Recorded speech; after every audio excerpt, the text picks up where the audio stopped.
Kung ayaw mong mamatay ng maaga habang natutulog, itigil mo na agad ang 5 bagay na ito bago pa mahuli ang lahat. Ang ikalima, tiyak na ikagugulat mo.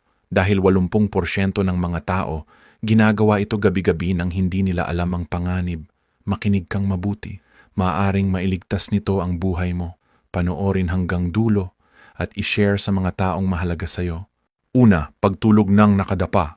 Kapag nakadapa ka, naiipit ang daanan ng hangin. Maaari itong magdulot ng malubhang sleep apnea. Kapag nabawasan ng oxygen ng utak kahit ilang minuto, maaari itong mauwi sa seryosong komplikasyon tulad ng cardiac arrest. Ikalawa, palagi ang pag-inom ng pampatulog. Kung regular kang umiinom nito, tandaan, pinapahina nito ang paghinga. Kapag nahalo pa sa alak, mas tumataas ang panganib na tuluyang huminto ang paghinga.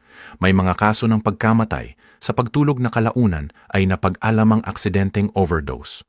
Ikatlo, pagkain ng mabigat bago matulog.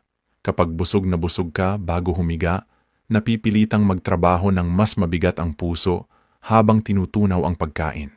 Kahit dapat ay nagpapahinga na ang katawan, maaari nitong pataasin ang panganib ng atake sa puso sa gabi.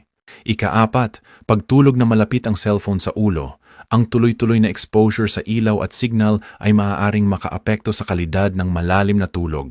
Kapag kulang sa restorative sleep, maaaring maapektuhan ang tibok ng puso at presyon ng dugo. Ikalima, pagtulog na bukas ang TV. Ito ang ginagawa ng karamihan. Ang tuloy-tuloy na liwanag at tunog ay naglalagay sa utak sa kalahating gising na estado. Naiistorbo ang natural na ritmo ng tibok ng puso, presyon ng dugo, at paghinga na dapat sana ay bumabagal habang tayo'y nagpapahinga.